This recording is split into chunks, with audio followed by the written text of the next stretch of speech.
Ladies and gentlemen, please welcome to the stream. He's a singer, songwriter and guitar player.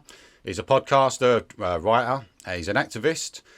He's got 5 albums out. We're going to be talking about music. We're going to be talking about activism. We're going to be talking about what's going on in the world today. So please welcome to the stream, Mr. Gareth Icke. Gareth, how are you?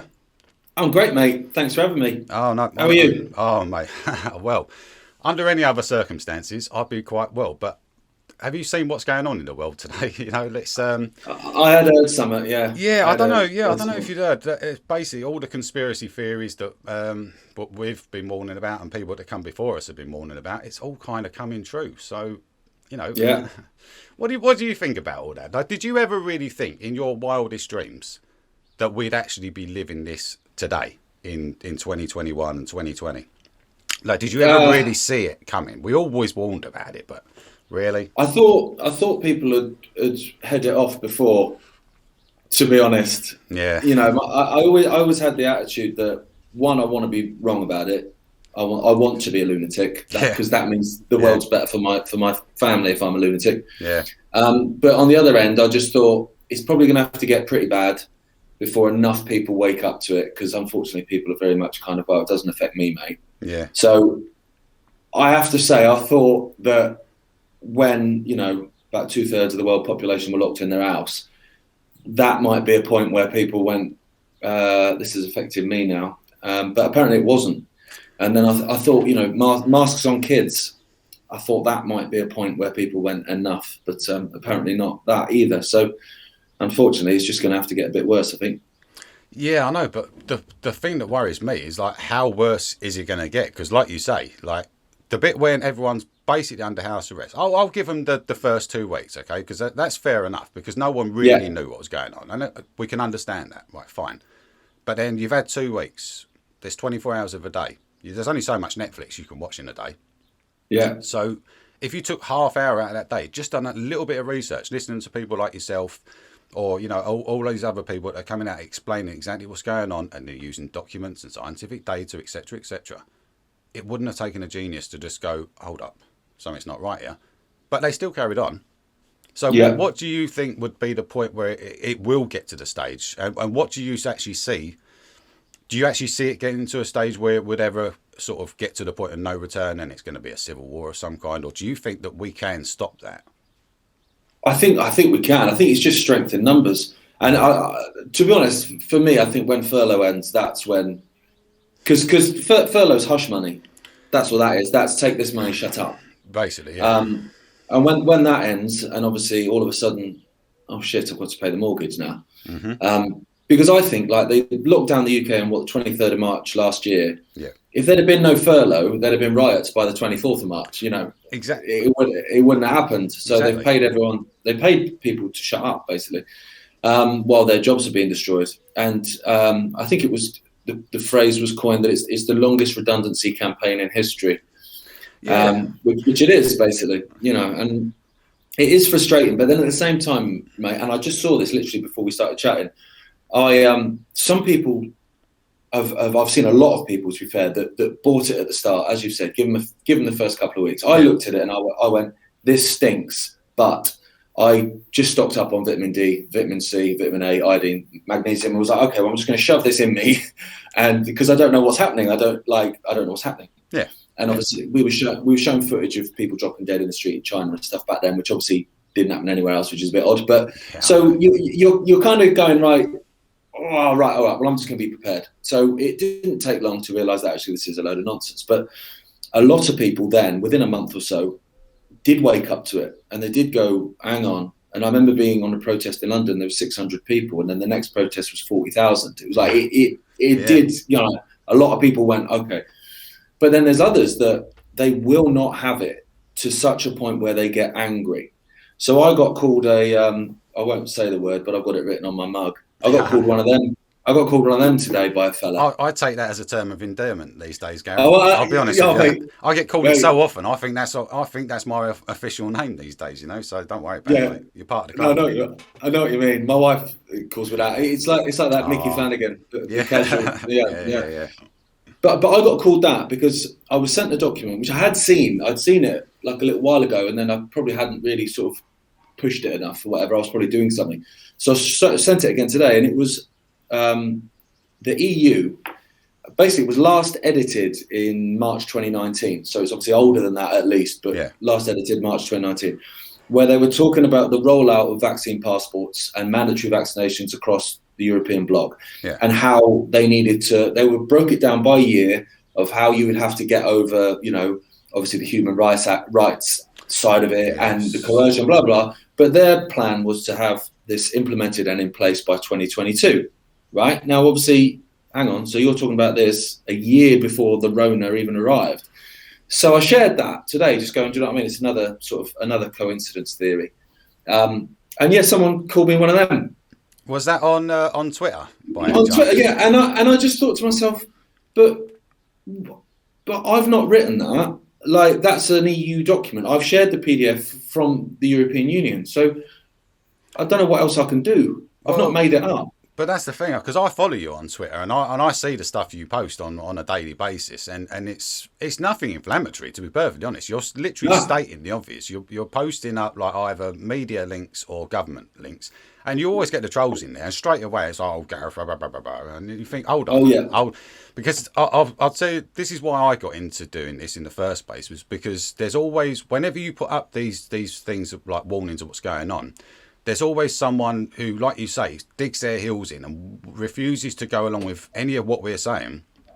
And they will always be the people that come out with logical, common sense answers to what you're saying. So, for instance, like we warn about vaccine passports, and they will say, well, we've got passports anyway. What's the difference? Or having a vaccine to get into a country, they say, well, we've got malaria vaccine. So what's the difference? And they're right. That's the thing. They are right, coming from that point of view, but when knowing what we know about what the future is planned for by these documents that they're showing us, we know where this is leading. So it's not just this, and we need to try and understand, or get people to understand, that it's not about what you believe to be common sense at this point. It's what they're telling us they're going to do, and that's the frustrating part. No one seems to see that. No, I think a lot of it as well, they argue in bad faith. I've seen a lot of people say yellow fever is the big one that you hear all the time. Oh yeah, but you need yellow fever vaccines to get in loads of countries. All right, it's 20 countries, and I've been to 2 of them, and I've never had it. So someone's lying. But see, I look at it in a sense, right? Okay, but I'm not vaccinated and never have been, and I've been all over the world with music and with football. So I've been into Africa, Middle East, and these places, and I've never had one. So one, the arguments are in bad faith a lot of the time, and the other one is that these vaccines for these things have been developed and been around for decades. And also, yellow fever, for instance, I mean, what is it, a 25% chance of dying if you get it? I mean, it's not quite COVID. No, not really. And so you put that against, okay, so I need a yellow fever one to go to a certain part of South America or a certain part of Africa. Okay. So I weigh it up. So I go, okay, well, yellow fever vaccine's been around for decades and decades and decades. If I get yellow fever, I'm in big trouble. It's not, a 0.26% death rate. It's a pretty big one. So you weigh it up. This one's actually deadly. Yeah, exactly. So you have a conversation with yourself and you decide whether you want to do it or not. But you juxtapose that with, okay, so the virus doesn't affect me. I mean, I don't believe the virus anyway, but even if I did, and I believe their narrative, it doesn't affect me. And then the vaccine's never been used on humans before. It's not even been used on animals. They've not experimented it because they've rushed it through. It's got emergency approval. It's in its testing it up until the end of 2023. So we're 3 years away from the end of the trial. So we're all guinea pigs. And I've got to get that to go to Tesco's or go to Wetherspoons. It's not really the same. It's not really comparable. You say that, but you've also got to get it to go and see the football. And as you said earlier about football, footballers are running around on pitches all over the world. Every time they put a ball in the back of the opposition's net, they think that's basically they can go around cuddling each other, kissing each other, gobbing over each other, blowing their noses all over the pitch. Yeah. That's fine, but you're not allowed to go and do it because you might have a disease which could kill someone, but they're allowed to come in contact.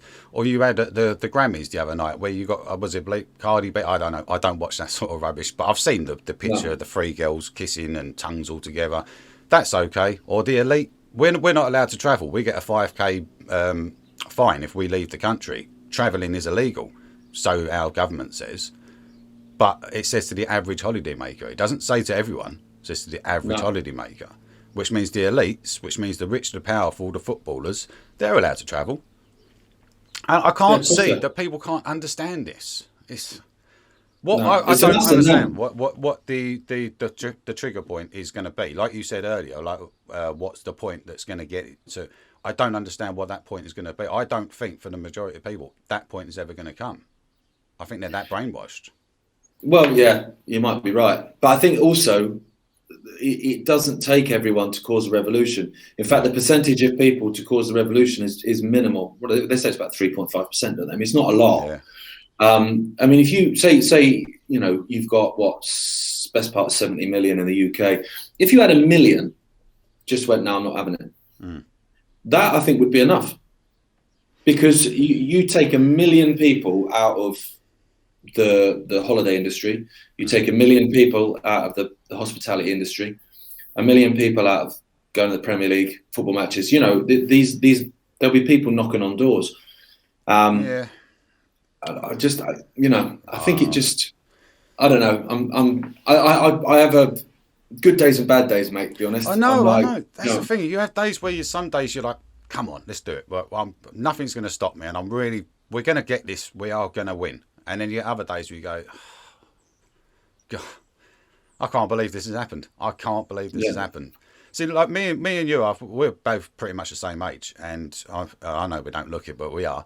Well, you've not got the grey in your beard like I have, mate. I have, honestly, I have. I trimmed that out, honestly. I thought, no, I'm going to go on camera. I'll trim as much as I can out. But no, we are. Actually, I'm slightly older than you, but we remember we've had it good for 40 odd years, pretty much. Being able to go out, be free, go and do whatever you want, whenever you want, just within the law and to some extent. But now we're facing the prospect of not going out anymore. Never going to a pub, never going to. I won't ever track and trace. I'll never sign in. I'll never take the jab. I'll never do none of that nonsense. So no, me either. I'm stuck basically in my house for the rest of my life, and my kids going to be that way. And I think no, I can't allow my kids to be like that. No way. And no one's standing up for their kids. That's the way I see this. No one's standing up for their kids because it's not about my future. It's about theirs. And what they're doing to the kids in the schools is horrific these days. Horrific, yeah. Where are the parents? See, I spent probably the first half of this pandemic saying, where are the men? And I've probably spent the second half saying, where are the parents? Like, genuinely, where are they? Because what they're allowing to happen to their kids is not parenting. Oh, I do the school run, right? And I see them, they're all down there. And originally it was just like the mums who wanted to be noticed, the virtue signalers. Look at me, I've got my mask on, right? And now it's everyone, except for me, obviously. I'm just standing around going, bunch of dickheads, right? But then they're starting to put it on the kids as well. And it's the same pattern. It's got the virtuous mums putting it on their kids to start with. And then the wannabe mums go, oh, okay, well, little Billy, you're going to start wearing it. He's like, I don't want to wear it. And she's like, well, tough, you're going to wear it because I want to be like them. And this is how we've got into this situation in the first place, because no one's got the bollocks to actually stand up and go, I'm not doing this. I don't care what you lot do, but I'm not doing it. They all seem to want to go with the crowd. And it's like you said, where are the men? Where are the mums? Where's that maternal instinct? And where's that paternal instinct to go, you're not fucking damaging my family, mate. Not a chance. Exactly. And what people do, I've seen a lot, is they'll compromise. And once you've compromised, that's the end. Yeah. And I say it like a few times where, I'll let them in the front door, but they're not coming in the lounge. Mate, they're coming in the lounge. You've let them in the house. And it's almost like as soon as those people that just went, this looks just 10 minutes in a shop. It's like, yeah, that's where it starts, mate. That's where it starts. And then it was in restaurants, and then it was in bars, and now it's schools, and, pregnant women wearing them while giving birth. I mean, what? And it always starts with something little. And this is a conversation I had today with some guy who promotes universal basic income. He called me an idiot. Oh, it's fine. I've been called worse. But I was making the point, obviously, because Nicola Sturgeon's pushing universal basic income now. Now, that's another conspiracy theory. But people go, yeah, but that's a good idea. Now, I get it to the level of no one should fall below a certain point. We shouldn't have people in the street. That's just madness. So I get that. But the point I'm making is that's not why they're pushing it, because they don't give a shit about you or the man in the street. Of course they don't. No. So what's the reason? Well, you will get this, and it will be pennies. You'll get it, but only if you comply. So it will be tied to your vaccine status. It will be tied to your credit status. So then you've got the Chinese credit system all over again, just rebadged. And so this guy basically said, I've seen lots of idiotic things, but this is idiotic. And I was like, all right, well, whatever, fine. But then someone then commented something immediately after it, and it was annoying because what they said was exactly what I wanted to say. So then I just sort of went and I carried on the conversation with them. Now, the example he gave in his article was Alaska. So it's like, but Alaska gives people within their state a certain percentage of money that comes from their oil reserves and whatever. And so it made it sound great. And it was like, yeah, but okay, right. So that's Alaska. It's one state. And the state allows all these oil companies to basically decimate certain areas of it. And for that, they give the people a percentage of the profits. Yeah. Okay. That's not the same as Britain. So how do we apply that to Britain then? So how is Britain, who is in massive debt, ridiculous amount of debt, and even more debt now, that will be full of people out of work like no time since the Great Depression, I imagine, by the end of this nonsense, where's the money coming from for this? What's the percentage? Because it's not like it's the big percentage of the oil company money. Where's it coming from? Well, we're just getting ourselves deeper and deeper and deeper in debt all the time, and it's exactly screwing up the economy. It's creating like artificial inflation, and then it's going to create a massive bubble which is going to burst because you've got no one working, and all these businesses are being shut down. Asda, for instance, you can have your haircut in Asda, but you're not allowed to have a salon down the road when you've done everything that the government said that you had to do. They gave you money to do it, you did it, and then they went, nah, still not enough. You can go to Asda, buy a tin of baked beans, and then go and get your hair cut, all under one roof, and that's perfectly fine. With 200 other people, by the way, but you're not allowed to go into a hairdresser's with one person. It's nonsense. It's so obvious. It's so obvious, isn't it? Yeah. The big supermarkets. That's what I know. We're like essential. What does essential mean? Well, I'll tell you what essential means, Gareth. It means not me and you, unfortunately. Yeah. Well, yeah, exactly. Yeah. That's what you're a essential billionaire. means. Yeah, that's essential then. Yeah. And I mean, what was it? I mean, we're talking a few months ago now. They were saying that the debt in the UK was 15 grand per head of population from this. Who's paying that? Who's paying that back? Our kids are, and their kids are, and their kids are. Ridiculous. That's the thing, and that's what I honestly can't see why people can't see the bigger picture. Like at the beginning, when it was like just wear a mask, and I remember having a discussion with my next door neighbour, and I'd like right at the very beginning of this, and she was worried about it, blah blah blah, and I just said to her, look, if you wear a mask, the next stage is the vaccine. It has to be. It's got to be. Yeah. That's the logical next step, right? But then, if you've taken a vaccine, you're going to have to prove that you've had a vaccine because no one's going to... I've had a vaccine. Have you? Prove it. So you're going to have to prove it, which means you're going to have some kind of an identification card or verification of some kind. But this being a digital age, we've all got these. Stick it on... Why don't we put it on an app and then you can just go, boop, and swipe in. Well, while you're doing that, you may as well be able to swipe into a shop. Or why don't we have your entire medical records on there so you can be stopped at any time? And I'd read the Coronavirus Act that was passed originally, and there was a thing in there that said that it gave the police the powers to stop, search, and detain for anyone suspected of having the coronavirus for up to 12 weeks without any legal representation. They could literally just take them off the streets and put them into a quarantine zone and forcibly test them and or vaccinate them against their will. That's what it said in that, and they was reporting that in the news. And then they quickly, after like a day or so, they was like, gone. And I couldn't find that for love nor money. But they're starting to bring that back in now. They're talking about giving the police extra powers now. And we're starting to see it now. Even though the cases are dropping, they've just extended it till October. And then we all know full well the case is going to go up. Yeah. Of course about flu season. Bang. No, it's not flu season though, because there's no flu. Flu's gone. Of course not, man. We've killed that, haven't we? I know, mate. We killed cancer and other things as well. It's amazing. I know. Well, they did that in I Am Legend, and it didn't really work out too well, did they? So, because it was a vaccine that killed cancer that kind of killed the rest of the world in that film. I'm not saying there's any coincidences, though, Gareth. Not at all. No, there's no coincidences at all. You're right. No. So look, I wanted to ask you, what was the moment really that got you into the activism? Because you grew up, you wanted to be a footballer. You was sort of semi-professional at one point. Was you as a footballer? Was it? Yeah. Yeah. So you was basically on a footballing path, a music path, and obviously growing up in the environment that you did with your father, and the point of view, I suppose that he had, well, the beliefs, I guess. Did you find yourself as a typical teenager rebelling against your dad as I do and every other teenager? Or did you actually find yourself, oh, well, actually, I quite like those beliefs, and you always sort of held those beliefs anyway, and you just did the normal teenager thing? What was the point that kind of got you into the activism at that point? Or not activism, but you know what I mean? Yeah. Well, I questioned everything. I was brought up with that. That was just instilled anyway. But that also meant him, question everything. Yeah. Exactly, yeah. But I wanted to be a footballer, yeah. And I remember him actually talking to a lady once who was a clairvoyant, and she said that I was going to go into all this sort of stuff. And I remember at the time going, "Fuck off! I want to be a footballer." But no, what did it for me, mate, is I played for England for about 5 years, beach soccer, and so I was over in Israel playing against Israel, and we played the game in Netanya, and then the next day we went to Tel Aviv, and the next day we had a whole day in Jerusalem.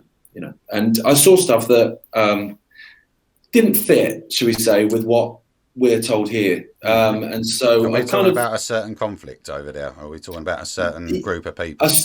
A certain conflict. And so we went to the edge of sort of East Jerusalem, and you could see kind of like the Palestinian quarter, and just it didn't fit for me with this whole kind of nasty Arabs thing.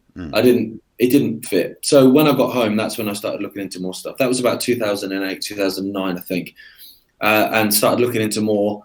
I actually ended up making friends with people over there, which I've ran charities with ever since. And so that was my sort of red pill. Yeah. Really, I think 9/11 was a massive one for lots of people, because it was like this is nonsense. But that was the one that I'd experienced firsthand. That I'd been there and I'd seen it, and I was just like, this isn't right. This isn't what we're being told. And so that was the wake up call for me. And then, what happened as a result of that was, because I started doing this charity stuff, then I started getting attacked.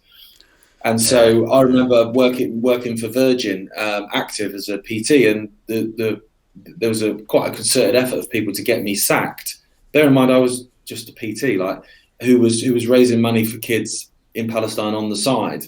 And so that kind of woke me up in terms of the whole censorship stuff, and actually, I'm going to try and destroy your life and take food off your table because you do something I don't like. Yeah. And so from then on, I've kind of my attitude is, if you tell me I can't do something, then good luck. I'm going to do it more. I'm with you, 100%. I've noticed that this year, well, since the start of the lockdown, I think there's a lot of people that have actually taken on that same attitude at the moment. Like, you're not ever telling me what to do ever again. Ever. No. No. You're wearing a mask because you're petrified of catching a cold, basically, and you want to tell me I'm selfish and blah, blah, blah. No, go away. I think there is an ever-growing number of people starting to have that same attitude as well, and I think that's quite a good thing, to be perfectly honest, that if people can actually maintain that and sort of stand up for their beliefs and stand up for their rights. But I don't know. I don't know if we've got enough people at the moment, though. That's the trouble. No, maybe not yet. Although the protest in London on the 20th, that was encouraging, because that was a lot of people. And even the fact that police couldn't deal with it, and then admitted afterwards that they had completely underestimated the amount of people that were going to attend. That felt good. And it was nice to be around that many people, because it can be quite isolating and quite lonely, really. Well, this as a vocation, I suppose you mean, like being lonely and isolated. Well, yeah, kind of, because I just think, for me, I'm doing it for my daughter and for our unborn child that, we've got a baby due in August. I'm doing it for them. I'm like you. I just think, thanks, mate. I just think I'm old enough and ugly enough to just not really give a shit. If I had no dependents and I was a single guy, I'd probably just go up and get some tiny bit of land up in the north of Scotland, and do you know what? Screw you. Yeah. To the rest of it. If you're that idiotic that you're going along with this crap, then you do. Good luck to you. But obviously that's not the case where, like you've got kids, and it's like, well, no, I'm not having my daughter in this world. That's not happening. So we better bring it down then. How old is your daughter at the moment, if you don't mind me asking? Should be 3 in June. Right, because my kids are. I mean, I've got older kids and younger kids, and my younger kids at school at the moment, they're under 11, and so they come in and said the other day, they went, "Oh, we've got to wash our hands, right, because we might get adult viruses." Oh, what do you mean adult viruses? And I was like, "Oh, well, we've got to wash our hands because of adult viruses and blah blah blah." And I was like, "Right, hold on, you're under 11, right? Apparently, you can't catch it if you're under 11, and also." Why are you learning about adult viruses? Why are they teaching you about? So they're basically conditioning these young kids that when you get older, you'll have to start wearing a mask when you go to secondary school. They've ticked that box already. That's covered. And you're going to be tested. They've ticked that box. You're going to be isolated. Or they've ticked that box. You're not allowed to even make eye contact or even talk anymore. Well, they've ticked that box pretty much. And then, well, all adults are diseased. They're dirty. They're horrible. That's kind of the message that they're sort of feeding into these young developing minds that are like a sponge and just soaking all this information up. They say, show me the 7-year-old, I'll show you the man. Well, if they're teaching them this up to 7, that's the man. That's the future that we've got. Yeah, no, I agree. One of the terms is, like, I heard it yesterday, like public health England. Like, I thought you're responsible for your own health, aren't you? All of a sudden, it's kind of like, we've got to protect the NHS, which is hilarious. I thought the NHS was supposed to protect us. That's why we pay money to it every month. But then the other side is like, everything's collective, everything's group. So you're responsible for my health, and I'm responsible for your health.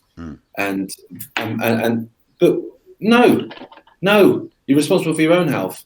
If you look into, okay, like the death figures are ridiculous anyway, but what is it, like 80% of people that die were morbidly obese? Okay, whose fault's that? Why am I responsible for your obesity? That is the trouble.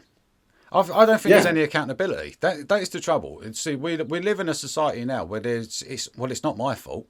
I can't do this because, and that's where the universal basic income would come in as well, because everyone goes, well, I'm entitled. You're not entitled to nothing, mate. Like, I agree that everyone should have the basic amenities, like a roof over your head and food on the table, right? I agree that everyone should have that. I didn't ask to be bottom, but I'm here, right? But that doesn't mean so I can sit on my arse and not contribute and just take. That's not how this works as well. And there's got to be a nice balance, and you're not just entitled to free money. And that's what this furlough's done, is it's got people lazy, it's got people dependent. Like you said, if you stop furlough, like now, right this second, there'll be riots in the streets tomorrow. But all the while they're getting money, they don't care. And that's not to say all of them, though, because some people get... You're so right, though. You've touched on it perfectly with the accountability. That's it. That's the bit. It's so important. No one wants to be responsible for themselves. But if we're not responsible, how can we hold the people that are doing this to us responsible? If I can't hold myself responsible for my own actions, how can I hold Boris Johnson, for instance, responsible? How can I hold Chris Whitty or Neil Ferguson or Bill Gates and these sort of people? How can I hold them responsible? Exactly. No one takes any accountability. The government says you've got to wear a mask. All right. So what if something happens to you as a result of you wearing a mask? Who's accountable? No one. If you take the vaccine, who's accountable? No one, because it's emergency. No. So literally no one's got any accountability. And I think that's a lot of why people have just gone along with it, because even those that see that there's something going on, it means they're going to have to do something. If you accept that this is done for nefarious reasons and that your life's being ruined and your kids' lives being ruined as a result, you as a parent, as a human, have got to do something. And people don't want to. And I'm happy to, personally. I've said this before, like, for me, if I don't take the vaccine, which I'm obviously not going to, and then I get the Rona and I was wrong and it's bloody deadly and it's awful, and I'm lying there on a ventilator and I'm taking my last breath, that's on me.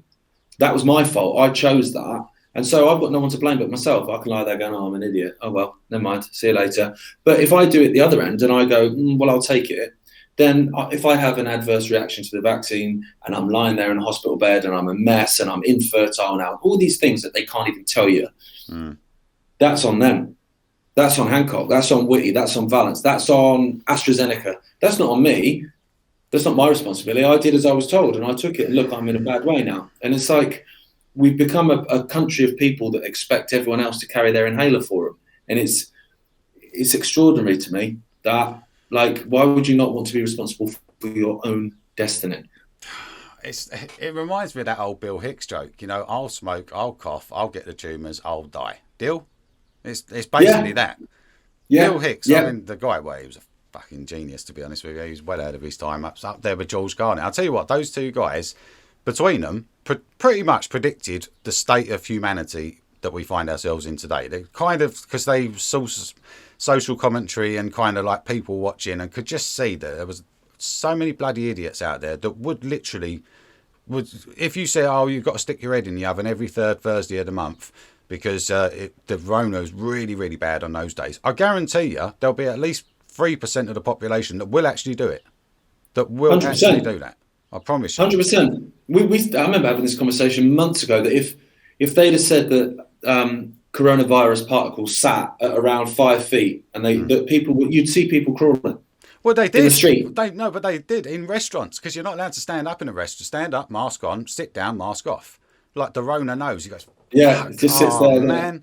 Yeah, it's the like, waiters can't go down. The waiters are in big trouble. I know. That's the thing, isn't it? It's like, oh, mate. Yeah.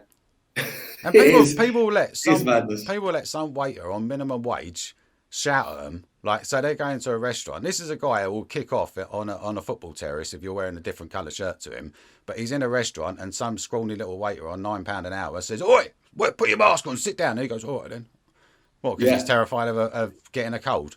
He's asymptomatic. He may not have it, but he may do. He doesn't know. It's so bad. He's got to have a test to find out whether he's got it, and then whether he's got a bloody 0.003% chance of dying from it. So he better have a vaccine, which may or may not work. But he's not allowed to go into society unless he has it. But even when he has it, he's still got to carry on acting as if he has got it because the vaccine may or may not work. I mean, what world are we living in? Did someone sort of like turn a page or something? Because I missed a chapter. I don't know how we got here. That's the fact that you've got someone like Hancock coming out in a live press conference and telling the citizens to act like you've got a deadly disease. Mm. I mean, that's some mental stuff, isn't it? Just actually stand there in front of the camera and go, everyone there, all 70 million of you, just pretend you've got a deadly virus. I mean, I remember seeing that going, are you okay, Matt? Are you okay? Like, you know you've got a mental illness, don't you? It's clear he's not okay. Did you see him being interviewed by that woman that time? And then he was like, and he was clearly aroused, should we say? So we know that guy is not okay. He ain't all there. His dogs ain't barking, but he's they come out with these stupid rules, and as you say, like, we've all got to pretend that we've got this illness, this virus. Well, why don't we just start doing? If what is it? Only the coronavirus? What about Ebola? What about why don't we pretend we've all got cancer? Why don't we all? Why not? Well, let's pretend we're all on a Make-A-Wish Foundation or something, and we can all get our lifetime trip to Disneyland or something. Like, if we're making shit up, I mean, let's go hog wild. You know what I mean? Like, why stick to just coronavirus? That's a great shout. That's a great shout. It is. Yeah. If you're bald and conscious and feel self-conscious about it, just tell everyone you're going through chemotherapy. Just pretend. Yeah. Pretend. Yeah. Why not? Yeah. I mean, they used to send you to prison for that sort of thing, but nowadays they actually commend you. It's fine. It's fine now. I know. Just pretend. Yeah. I know. And the thing is, like, I remember back in the day. Remember when you used to phone up your boss, like, if you fancied a sickie or whatever, and you used to go, "Oh, but I can't." You'd have to put on the voice, wouldn't you? "Oh, I can't." Oh yeah. Oh, and he'd be like, "You what? No, you get your ass in here now.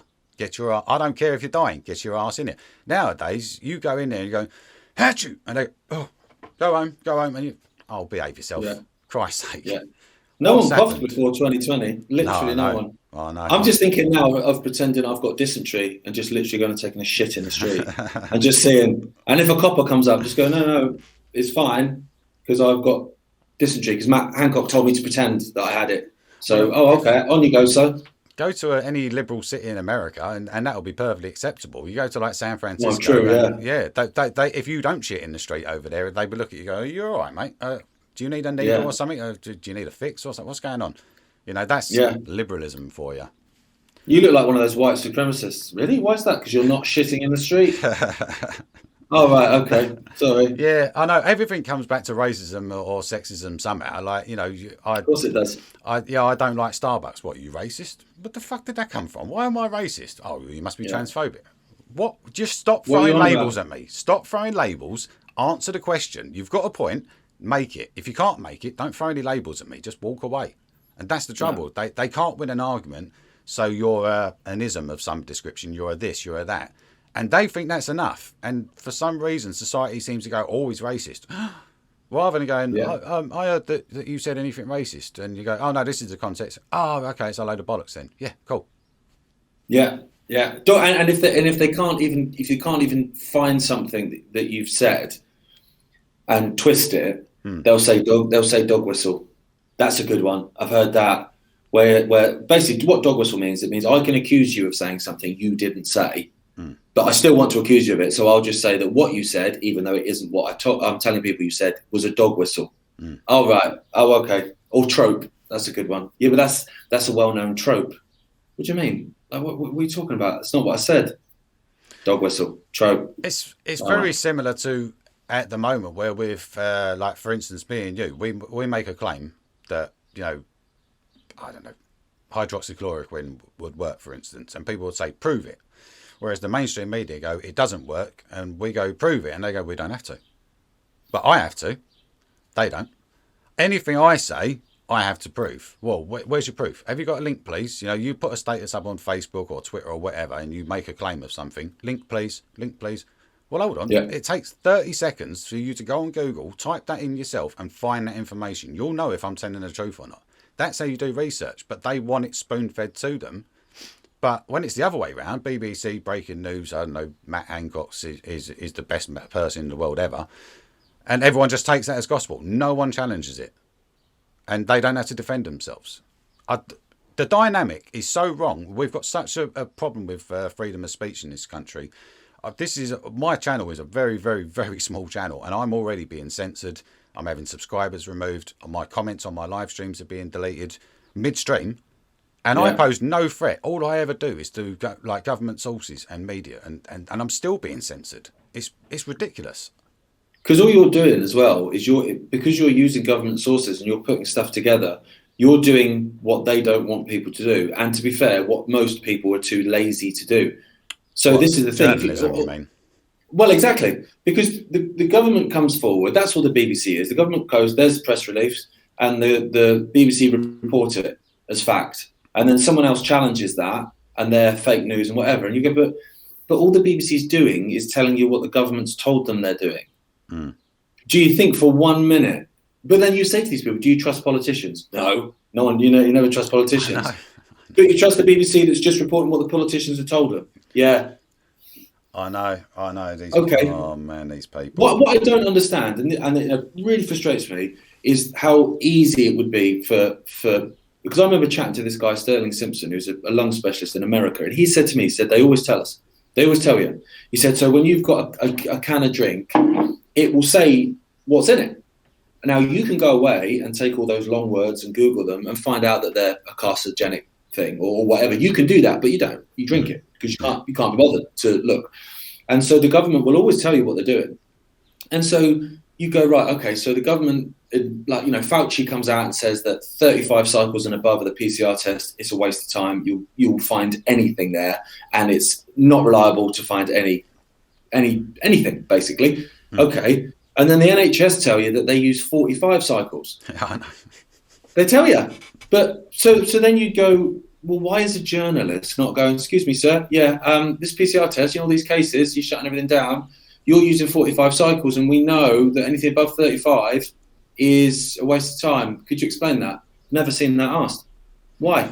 Well, it come out in the news today, though. Was it today or last night that all these testing in schools, they're all false positives, or pretty much. It says the majority of the tests that they're doing in schools now are all false positives, and we know that, but it's only now starting to be reported that maybe there's a little bit of problems with these test things. So it is starting to come out a little bit at the moment, but I think it's a little bit too late.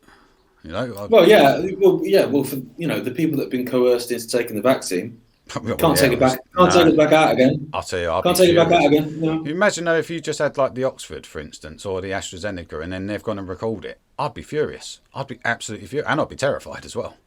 Oh yeah. I mean, I've got a mate who took the. I mean, he didn't know he was going to take the AstraZeneca one. I don't think they tell you. You turn up and then you get it, and it gives you the number of it, and it says the vaccine, but you don't actually know beforehand, so you don't book yourself in. Because I remember when Boris said he was going to get the AstraZeneca one, there was a bit of hoo-ha. People going, well, how do you know that? Because you're not meant to know that. But anyway, my mate got his card afterwards, and I'm just like, you do you, hun. I'm not one of these people that's going to stand at the rooftops and just shout at people. You do you, whatever. Yeah. Like my next door neighbours have had it. Both felt like crap. The guy across the road was like, I feel like I've gone 10 rounds with Tyson. And I just wanted to say, you're an idiot. But I didn't bother because whatever. But yeah, he got it so he could go on holiday in June, right? So he got it and he felt crap for a few days. And then he's just been told he can't go away in June. Brilliant.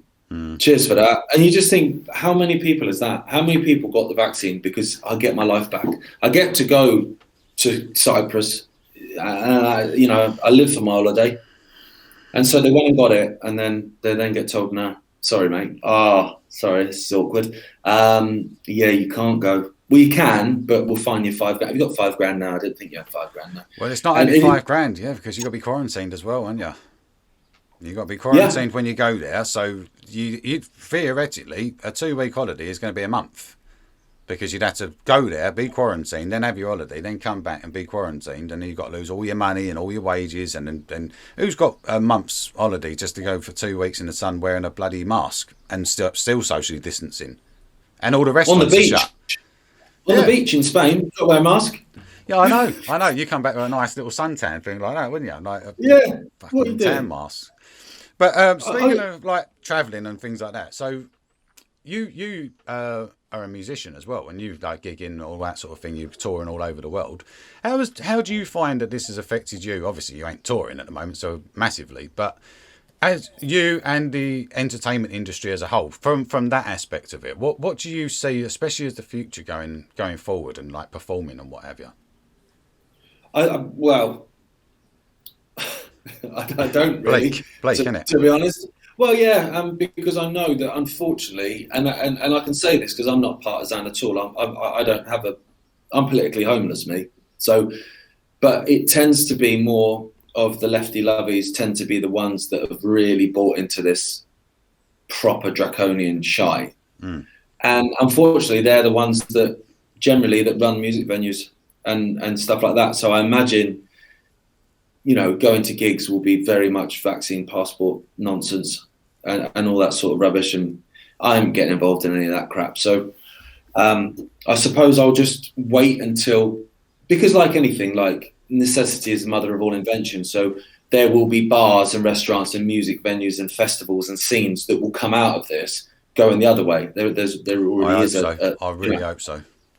So I guess I'll just get involved in that and that'll be part of it.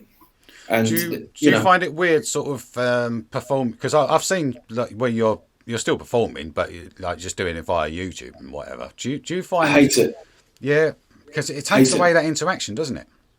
Yeah, I hate it. I did too, because I believe try anything twice. And so at the start of it, a few of my friends that really, I mean, I'm lucky. I don't rely on it's not my living gigging. It's a bit of pocket money here and there, but a few of my mates, that is all they do. So, screwed. So they were doing a lot of stuff and getting PayPal donations and stuff like that. So they did it because they had to do it. So I saw a few of them and I would like log in on Facebook and give them some banter and stuff. And I was just like, yeah, go on then, I'll do it. And I did it and hated it. And it was just weird because the difference is I can see you. So, okay, yeah, we're doing this over the internet. So I'm talking, but I can see you. So I can see the whites of your eyes and we're interacting with each other and having a conversation. But obviously when you're live streaming, you can't. You can see yourself. Yeah. That's weird anyway. And then so I hated it. But I was like, no, I'll do one next week as well because, try everything twice. And I hated it again. And I was like, no, and you're doing done. This. We're not going to do it again.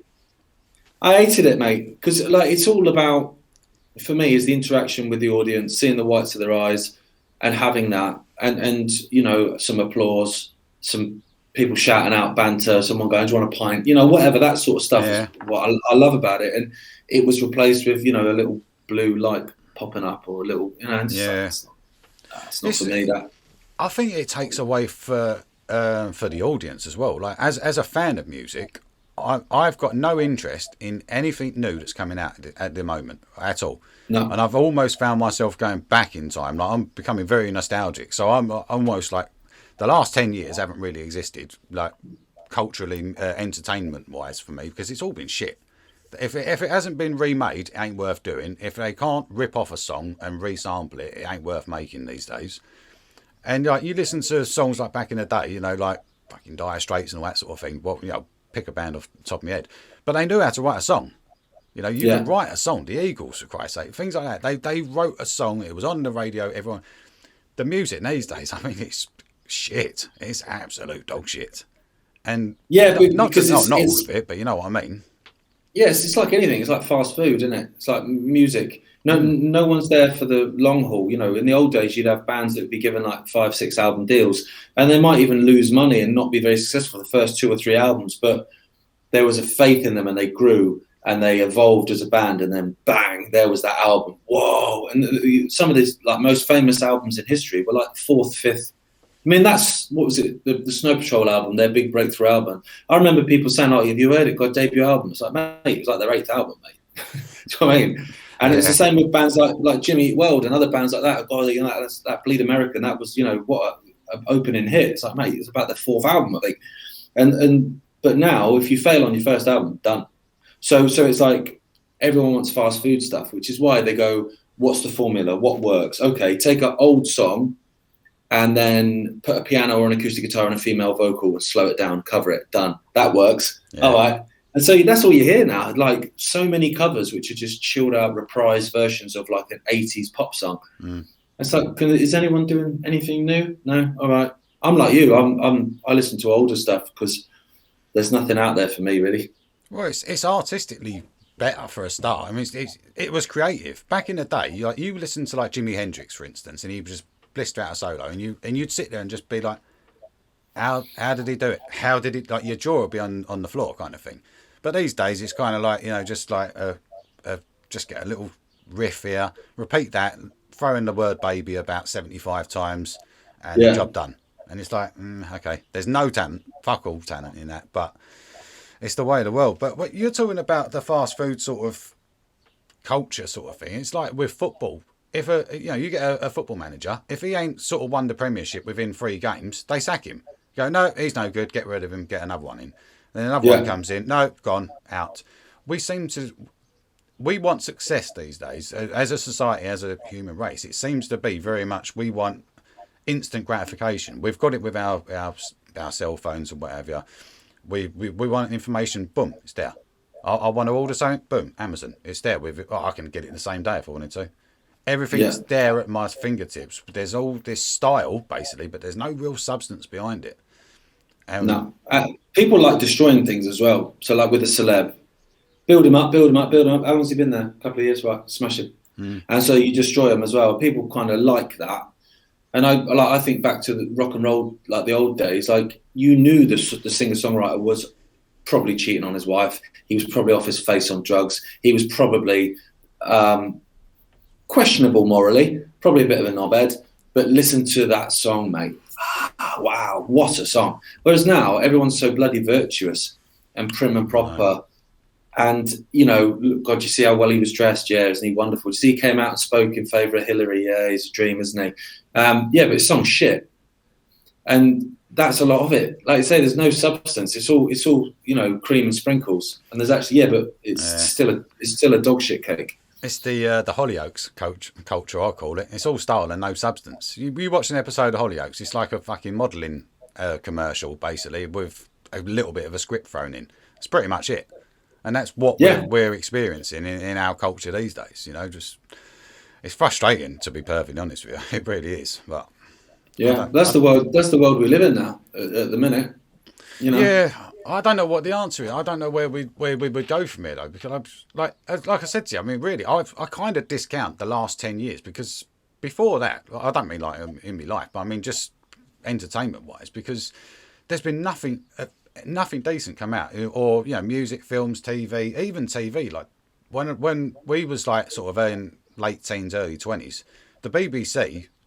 Well, say what you like about it now, and even back then, really, but it was still an entertainment channel. Like I remember sitting there with my family watching all the programs. We'd all sit there as a family watching these programs. It wasn't trying to push any agenda on us. It was just have a laugh for half hour or be entertained for half hour. There was no rape on TV. There was no people getting their heads smashed to pieces on TV.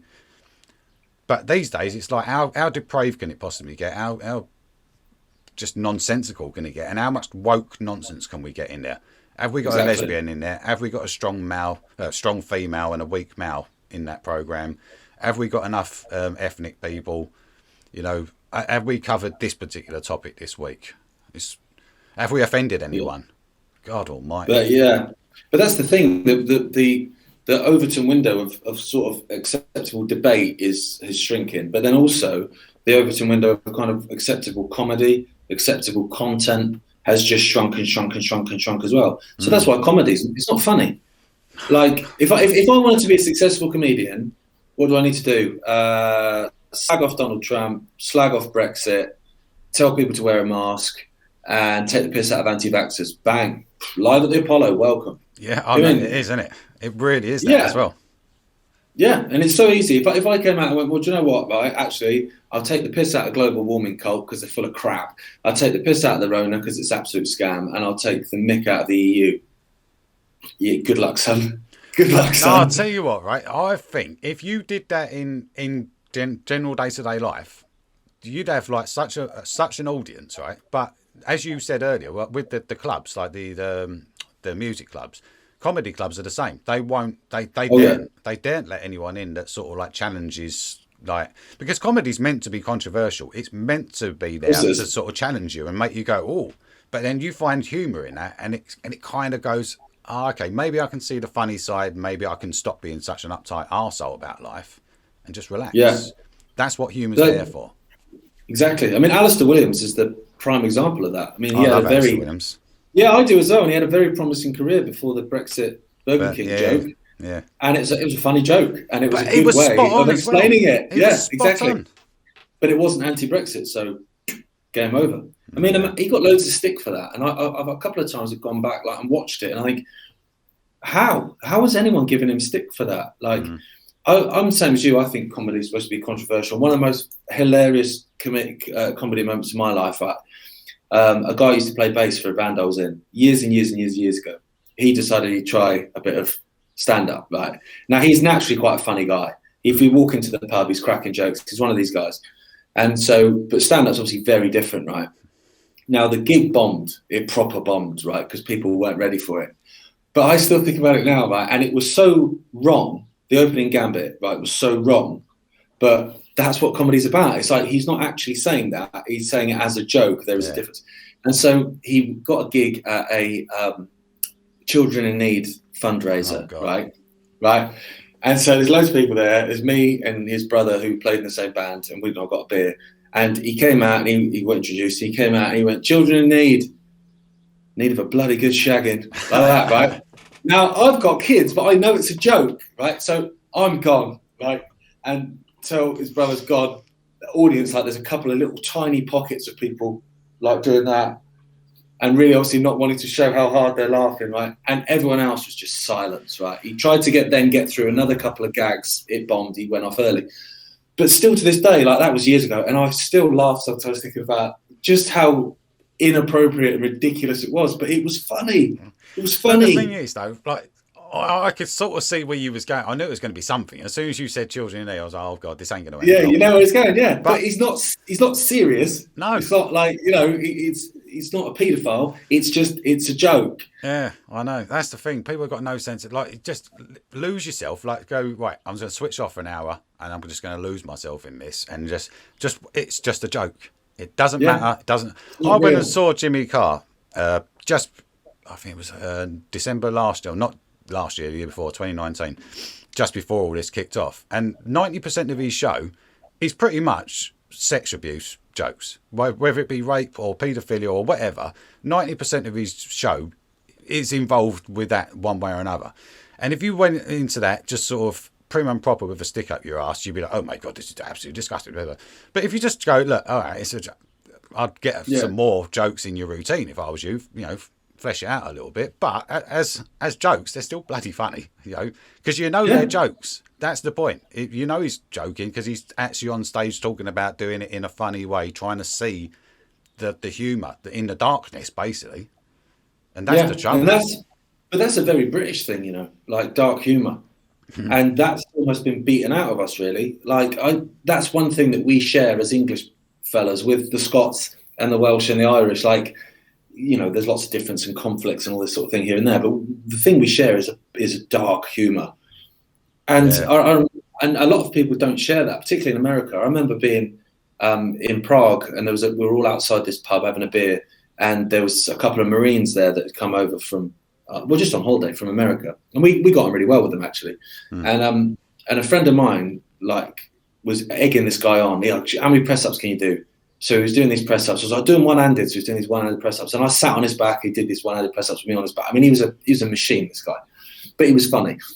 And then a couple of minutes went by, and I turned around, and mate Steve was with us, was just stood there, just swaying a bit. He had blood coming out of his face. I was like, whoa, what's going on? What have you done? Thinking like someone's maybe bottled him as they've gone past, or like, what's happened? What's happened? And he just looked at me and went, I tried to do a one-handed press up. Like that, right? And obviously, we're all just laughing. And his face is like, he had a big black eye next day. But this American guy was like, dude, that's your friend. Why are you laughing? I was like, right, let me talk you through it. And tell you why this is funny. Yeah. And in the end, the American guy's doubled over belly laughing. But you had to explain to him why it was funny. It's like, it's not funny he smashed his face in. He's our friend. I love him. But how he did it is freaking hilarious. Oh, man. And when I'll tell you what, there was I was out with my mate one time. We're going back about 15 years here, right? But it was the funniest thing I'll ever see. So I was driving along, and the car in front of me was towing another car, right? But it was a tow rope sort of thing. So the car has basically turned left to go into a side street. There's this little kid riding along on a bike, right, going on the pavement sort of thing. Yeah, you can see where this is going. So the first car's gone round. The kid's gone, car's gone round. I'll go. Not seeing the rope. Boom, like that, and went flying. And I mean, he went flying as well because he was doing some speed. And oh God! And the British reaction, and I'll say little kid. I don't know. He must have been about 11, 12, something like that. So it's not that bad. But the initial reaction is. And then you burst out laughing, don't you? And then you know you're okay. But Americans will go, oh, my God, are you okay? Oh, my God, should we get you a doctor? And then they'll start laughing about it afterwards. Hey, that was funny, wasn't it? But we do it the other way around, and they just can't get that. Like Monty Python, for instance, would not last in this day and age. They wouldn't even get a pilot episode, let alone... No chance. Or Fawlty Towers, or even Only Fools and Horses wouldn't even get on the TV these days, commissioned. And but that's our humour. You can't beat it out of us. You can woke us as much as you want. You can try and feminise the men as much as you want. You can try and dematernalise. It's not even a word, but you know what I mean. All the mothers. You can try and take that maternal instinct away from them as much as you want, but you're never going to take out what we inherently are. I think it's just been lost somewhere in translation over the last few years, and I think maybe this is the time to get that back. I hope so, mate. But that's why they're focusing so much on the young, isn't it? They're trying to get those before that kind of inherent thing comes through. But you're right. I see a lot go woke, go broke. It's not a good business model in the long run. I don't think, to be woke. But do you think that's part of the plan, though? Really, because these companies, they go woke, but they're not really going broke. Like Gillette, for instance, when it was the old toxic masculinity, they're still going. I mean, they took a hit, but they're still going. And Netflix with Cuties, Cuties is still on Netflix. They just changed the name. They took a massive hit on that, and they're that committed to paedophilia by the looks of it. That committed and proud of what that film represents, that even after being taken basically a massive hit like that and could have lost everything, they still put that film on there just under the French name and a different category. But you can still find it. It's still on there. I haven't looked for it, but trust me, it's on there. You know. Now, what does that tell you about Netflix? Well, yeah, and all of these companies, but then a lot of these ones are seed funded anyway. So people like Amazon and Uber and all these people that just lost billions every year from the beginning. It's like, what company could begin to do? Me and you couldn't start a company and lose $1 billion a year. No chance. So who's funding it? And that whole time they're losing that money, they're destroying the competition, because the competition's actually got to turn a profit to survive. And I think that with like Amazon. So like my dad's stuff, like lots of it gets banned from Amazon. The ebooks, like 4 of them have been taken off sale now. They're saying it's to do with the quality of the images. And so the people that make the ebooks or a company have just gone, I've extended those images size to the biggest I've ever done, and they're still not accepting it. It's like, yeah, because it's nothing to do with the size of the images, mate.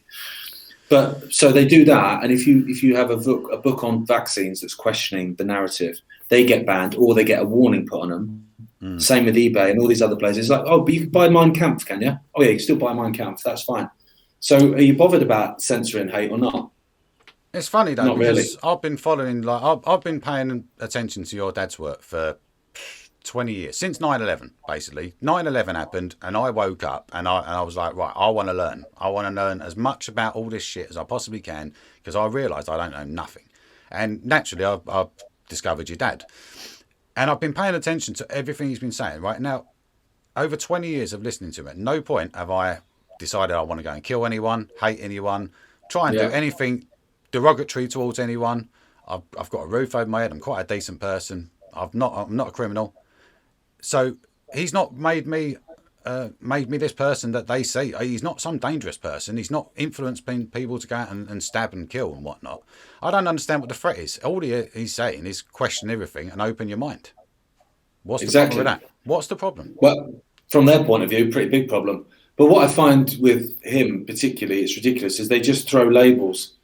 But then they don't back it up. And I've had it before with myself. Like if you say something about Israel, someone will call you an anti-Semite. I've had it before, and I'll go, right, okay. And you explain why you're not, reasons why you're not, and then you offer to debate them, and they come back saying, "Oh, I don't debate anti-Semites." All right, then I can't win then. But with him, like they say, "Oh, he denied the Holocaust." So you go, "All right, can you tell me where he said that? Because he's never done that ever." Everyone knows that. So no, they really don't, and neither do you. So can you tell me where they have? And I remember being at a book launch in central London, and there was a few people outside who were saying he was like hate, racist, blah blah. And there was a couple of lads before me, and one was a black guy, and one was, I think, was an Asian guy. So it killed their angle a little bit. Who were explaining to these people how, what on earth are you talking about? He just preaches love, mate. And then so I remember questioning one of the guys. I was like, it says on your placard there, X, Y, and Z. Can you explain what that means? Like, where's that from? And he had no idea. And he was looking to the lady who was slightly older, well, not slightly older, quite a bit older than, which I actually think was his mum. And I actually think she probably made him come along because of her belief. And he was like, I don't know, I've been told he's like, so I'm here. And one of the things he said, and I've actually seen this printed as well by other people, but he said that he denies the Holocaust and he says that Jews funded the Holocaust. Can you explain what? Yeah, I mean, where's he ever said that? I must have missed that one. Not only has he never said it, how does that work? How can you deny something happened and then say that they funded it happening? Yeah, see, the trouble is, though, Gareth, you've just pointed out common sense and logic, and that's something that we know that they don't actually have. It's only when you actually go, well, let me stop you on the first part of your argument, and we'll get to the rest of it later, but just stop you on the very first part, explain this, and they go, I can't. Did you ever see Gavin McInnes trying to debate a feminist? And she was talking about how America's the most racist country in the world. Their values are piss poor, blah, blah, blah. He said, well, okay, well, name a country that's better than America. And she went, well, Europe. And he was like, all right, well, that ain't a country. But, okay, where are you going with Europe? And she went, well, he said, because obviously you're not talking about like Turkey and Eastern Europe. So you're clearly talking about a nation that's whiter than America. And she's like, and he went, well, that's clearly what you're saying, because you didn't say Africa, or you didn't say China, or nothing like that. You had the chance, and you went straight to a whiter country. So when you try and put these leftists or these woke people and challenge them at their first hurdle, they fall every time. Just when you introduce common sense and logic. Yeah, because a lot of their opinions have been given to them by someone else, and they're just repeated. And so, it's fine. You can hand me a book to memorize. That's what I always find with people that insist on using long words rather than layman's terms for stuff. That doesn't make, like, long words for me don't make you sound clever. Because I could memorize a passage from a book and then stand in a pub and go, yeah, so, so obviously, what Nietzsche meant to say was blah, blah. And I can give all this sort of stuff. And then the minute you go, right, so, but what does that mean in terms of, like, if you put that into layman's, what? Yeah, so you're not clever, you've just memorized that. And that's where a lot of these academics come from. They just repeat stuff that they've been given from someone else. So, of course, when they're probed on it, silence. That's it. Their argument falls apart. That is the trouble, and that's why I sort of think that unless we kind of do have some real mass awakening at this point, unless we kind of unless that point does come, like we said at the beginning of the interview, and unless we do find that point, I don't think we're going to get enough people that are going to stop regurgitating and start thinking for themselves. I hope it comes sooner or later, to be honest with you.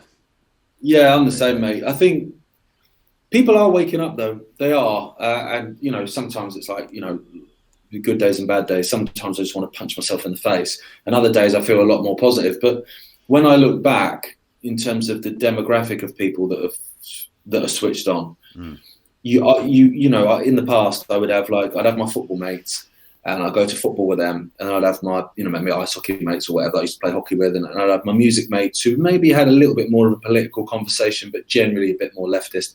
And then I'd have the people like yourself a bit more into this stuff. And I would not censor myself, because I'll never censor myself. So if I was asked my opinion, I would give my opinion.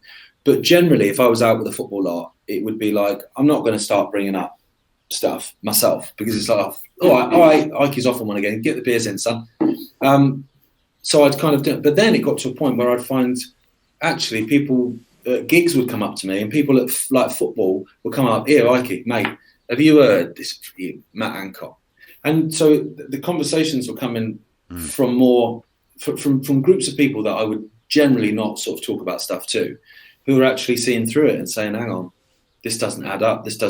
And like, if I take my little one to the park, it happens quite often. People just come up to me and just start a conversation about stuff. And I think, that's encouraging. That's positive. That I think it's because you've got, especially the family name now, because it went through the mud back in the fucking 90s for a while, and it's now been proved to be credible beyond doubt. So I think that's what's giving a lot of people, because people are waking up and they're going, right, this is actually some credible evidence. It's been consistent. Because your dad's always said the same thing, and you've always said the same thing. As long as I followed the pair of you, you've always said the same thing. You've never backtracked. You've never sort of claimed shit, and then, unless of course, obviously, I got it wrong, which is fair enough.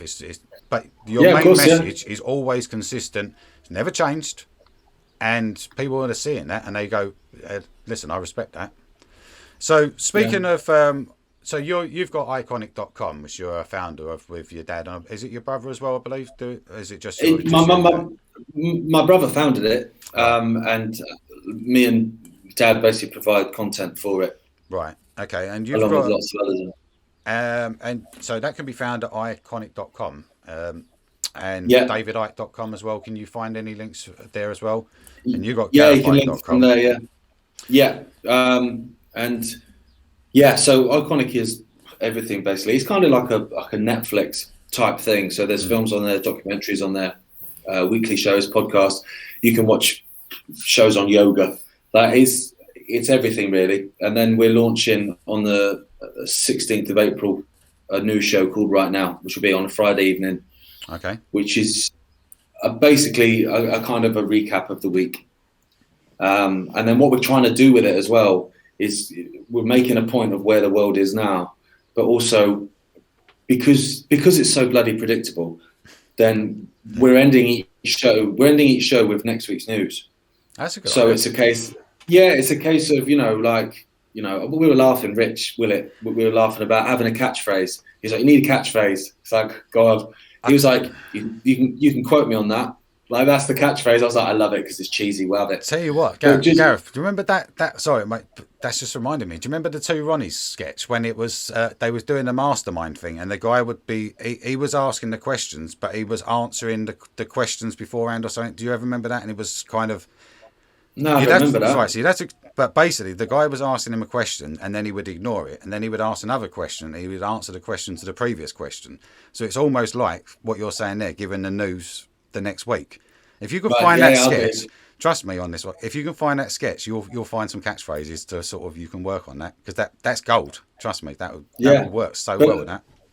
But I just think like it would be funny, and but it would also give credibility as well, in the sense of when you come the next week, you can go, told you. Yeah. And so, not because you're, like some kind of shaman or something, but because it's so predictable what's happening. When Johnson, put out his roadmap and all that sort of stuff, it was obvious that there would be more variants would appear. And here they are. Oh no, we might not be able to do this. We might not be able to do that. When the vaccine come out, it's like you have your life back. You can go on holiday, and everyone, like people like me, and you're going, nah, not going to happen. But yeah, people rushed out to get it, so they go on holiday, and now they can't go on holiday. It's so predictable. It's scary at the pinpoint accuracy of it. It's not just, well, at some point we reckon it's. We even called the months, and it's like, October they're going to lock down. Oh, October they're locked down. Oh, didn't see that coming, did you? No, exactly. Yeah, no, mate, that's a brilliant idea. So, what did you say the date of that is? The 16th of April. 16th of April, which is a Friday. Yeah, so that'll be the first show. We're not confirmed guests yet, because obviously a lot can happen between now and then. But we've been doing some rehearsals and stuff, and I did, because what I wanted to do, rather than have a rehearsal where you're sat chatting, say to, we get Rich Willett, we can get him on to test the line, do all that sort of stuff. That's fine, and we have done a bit of that. But at the same time, I wanted to actually do interviews with people, so it's real. So that's when we did the interview with Gal over in Israel, and we had an interview with Louise of Save Our Rights. So we actually did them as interviews and released them just as little snippets. But what they were was rehearsals, basically, within the studio, and using all the software and all that sort of stuff, because it's all new to us. But it's a learning curve. It's dead organic. Yeah, totally. Yeah, it's totally grassroots as well. This is what we need, I think, is a grassroots sort of, because TV, mainstream media, is dead. It's gone. They've got no credibility anymore. Mainstream media is gone, and it is the alternative media that is rising up, and people are thirsty for the information. For the first time ever, people are actually willing to learn and wanting to listen to what people have got to say, and they need that platform. And places like YouTube and Facebook are censoring left, right, and centre. You can't get that anywhere. So it's without platforms such as yourself. Where are you going to get that kind of information from? Where are people going to learn? Credit to you, mate. Credit to you, honestly. Keep up the good work, because it's amazing. Thanks, mate. It's just about giving people a different view as well. Like I always think, if I know something, it's fact. It's 100% fact. I don't have a problem with you saying that you believe opposite, because I can disprove you. I can go, well, you're wrong, and this is why you're wrong. So I think debate is healthy. I think having different opinions, and that's great. But what you're seeing with censorship is kind of like, oh no, go away. Yeah. And so I'm instantly suspicious with that. If you don't want me to listen to someone else's opinion, what don't you want me to know? Exactly. And if we don't have these debates, if we don't have these discussions, we can't possibly learn from each other, because we'll find that actually, and I think this is why they don't want us to have these debates, because actually we're not actually that different to each other. I've got a theory. No. If you got the Ku Klux Klan and the Black Panthers and every single opposing race group and this, that and the other, and any trans group and whatever, got them all in a room together, the head people, and said, right, what do you want? Don't tell me what you don't want, just tell me what you want. I reckon they're pretty much 99% of them would all want the same thing, pretty much. And you could go, all right, that's doable. Now we've got you all together. We can actually, but without that talk, we're just saying, oh, he said you're bad. He said you're bad. Oh, he wants to kill you. But you've created division rather than conversation. Exactly, yeah. And that's the thing, divide and rule. And it's the same with all this, pro-max, mask, anti-mask, pro-vax, blah, blah. It's just like creating these fault lines between people, And it just makes me laugh, because like people always talk about, like that football match on Christmas Day on no man's land in the First World War. And it's such a perfect example. Like, why did none of those soldiers that are playing football, then on Boxing Day, when they have to go back in their trench and start blowing each other up again, did they not go, but he was all right? Yeah. I sprained my ankle and he helped me out. He lifted me off. He went, no, stop. And Yeah, exactly. Yeah, No, but and so that's what happens. Then people go back to their trenches and start shooting each other. You just think, can we just not? Can we just not? Exactly. Well, listen, Gareth, it's been an absolute pleasure. I've really enjoyed talking to you, and thank you ever so much for coming onto this stream. It's been great, mate. Thanks for having me. I've enjoyed it. You're welcome back anytime at all. So, I'd love to. Yeah, no, it'd be great. So, honestly, thank you very much, and I would love to speak to you soon. So, take care, Gareth, and please, everyone, visit iconic.com. Right now, it's going to be the new show, and it's going to be coming out on the 16th of April. So, thank you, Gareth. Cheers, mate. See you later, everyone. See ya. Take care.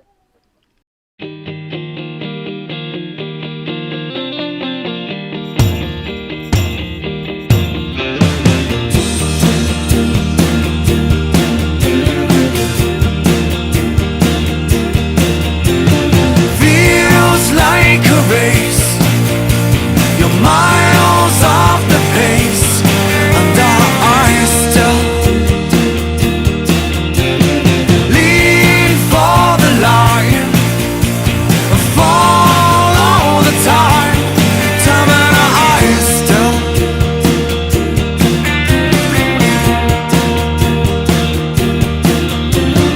I won't hold my breath for a minute, maybe longer. Hold my breath for a minute, maybe longer still.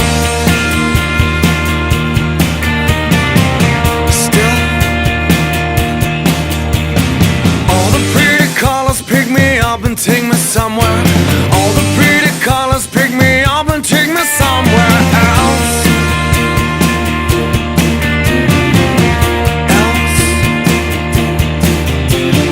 Feels like a race. You're miles off the pace, and I still lean for the line, fall all the time, and I still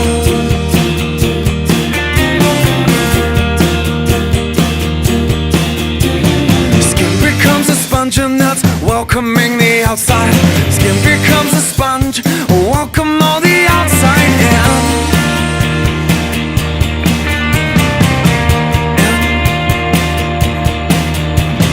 Recognize the beach and all the water as I'm washing. Recognize the beach and all the